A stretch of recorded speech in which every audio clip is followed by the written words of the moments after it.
ଜୟଗୁରୁ ମୁଁ ଦିବାକର ଦାସ ଜଗତସିଂହପୁର ଅଞ୍ଚଳରୁ ଆସିଅଛି ନରସିଂହପୁରରେ କାର୍ଯ୍ୟକ୍ରମରେ ସାମିଲ ହେବା ପାଇଁ ବା ସନ୍ଧ୍ୟା ସତ୍ସଙ୍ଗରେ ସେ ପ୍ରଭୁଙ୍କର ଗୁଣଗାନ କରିବା ପାଇଁ ଆଜି ସନ୍ଧ୍ୟାରେ ଆମେ ଆସିଛୁ।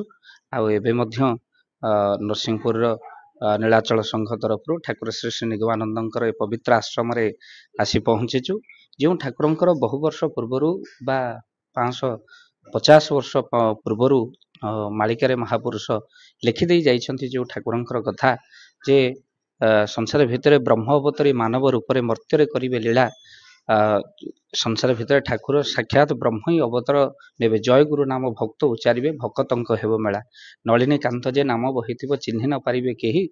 ଆଉ ଗୁରୁ କୃପା ଲଭି ମୁକ୍ତି ସେ ଦବ ନିଗମାନନ୍ଦ ବୋଲାଇ। ତେଣୁ ଏ ସଂସାର ଭିତରେ ଠାକୁରଙ୍କର ଆସିବା ପୂର୍ବରୁ ବହୁ ବର୍ଷ ପୂର୍ବରୁ ମହାପୁରୁଷ ଲେଖିଦେଇ ଯାଇଛନ୍ତି। ଯେ ମାଳିକାର କଥାକୁ ଲେଖିଛନ୍ତି ତ ଆମ୍ଭେମାନେ ସମସ୍ତେ ପଢୁଛୁ। ସେଇ ଠାକୁର ଯିଏକି ସଂଘ ଶକ୍ତିର ପ୍ରତିଷ୍ଠା ଆଉ କିଭଳି ଭାବରେ ପରିବାର ଗଠନ କରିହେବ ଏ ସମସ୍ତ କଥାକୁ ଠାକୁର ତାଙ୍କର ବାଣୀରେ ଲେଖିଛନ୍ତି। ଯଦି ଆମେ ଆଦର୍ଶ ରୂପରେ ମଧ୍ୟ ଠାକୁର ଶ୍ରୀ ଶ୍ରୀ ନିଗମାନନ୍ଦଙ୍କୁ ନିଜର ଆଦର୍ଶ ରୂପରେ ମଧ୍ୟ ମାନିବା ଆମେ ଗୋଟେ ଉତ୍ତମ ଗୃହସ୍ଥ ହୋଇପାରିବା। ତେଣୁ ସମସ୍ତେ ନିଶ୍ଚିନ୍ତ କଳିଯୁଗ ଭିତରେ ଯେଉଁ କରାଳ ଗତି ଆସୁଛି ମହାପୁରୁଷ ମାଳିକାରେ ଲେଖିଛନ୍ତି ଗୁରୁ କରିବାର ଆବଶ୍ୟକତା ଅଛି। ମୁହିଁ ବସଇ ଗୁରୁ ଦେହେ ମୋ ଠାରୁ ଗୁରୁ ଭିନ୍ନ ନୁହେଁ। ତେଣୁ ସମସ୍ତେ ଗୁରୁ କରି ଏ ଭବସାଗର ତରିବାର ଆବଶ୍ୟକତା। ତେଣୁ ମହାପୁରୁଷ ଯାଇଫୁଲ ମାଳିକାରେ ମଧ୍ୟ ଲେଖିଛନ୍ତି ଏ ଭବ ସାଗର ଯେବେ ତରି ଯିବୁ ଭଜ ହରେ କୃଷ୍ଣ ନାମ ବିଲା ହାଡ଼ିଦାସ ଲେଖିଲା ଗୀତ ସୁମରି ପ୍ରଭୁଙ୍କ ନାମ।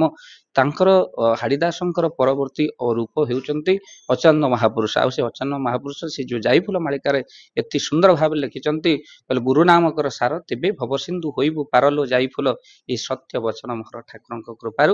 ତେଣୁ ନିଶ୍ଚିନ୍ତ ଭାବରେ ଆମେ ସମସ୍ତେ ଗୁରୁ ପ୍ରାଣ ହେବା ଆଉ ଗୁରୁ ହିଁ ଆମ ଜୀବନର ସର୍ବସ୍ୱ। ମୁହିଁ ବସଇ ଗୁରୁ ଦେହେ ମୋ ଠାରୁ ଗୁରୁ ଭିନ୍ନ ନୁହେଁ। ଜୟ ଗୁରୁ। ଆଉ ନିଶ୍ଚିନ୍ତ ଭାବରେ ସମସ୍ତଙ୍କ ଭିତରେ ତ ଶ୍ରଦ୍ଧା ଅଛି। ତେଣୁ ସାଧାରଣ ଲୋକ ଟିକେ ଚର୍ଚ୍ଚା କରିବା ଆଉ ଯେଉଁମାନେ ଗୁରୁ ଗ୍ରହଣ କରିଛନ୍ତି ସେମାନେ ଅତିଥିକୁ ବିଷ୍ଣୁ ରୂପ ମଣନ୍ତି।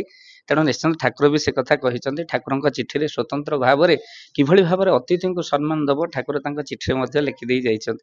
ତେଣୁ ପ୍ରତ୍ୟେକଟି କଥାରେ ମଣିଷ ଜୀବନର ଶିକ୍ଷା ରହିଛି। ତେଣୁ ଆଜି ଯେଉଁ ସଂଘର ସମସ୍ତଙ୍କର ଭଲ ପାଇବା ଆଉ ଗୁରୁ ଭାଇମାନଙ୍କର ଶ୍ରଦ୍ଧା ନିଶ୍ଚିନ୍ତ ଭାବରେ ପେଟ ପୁରିଗଲା।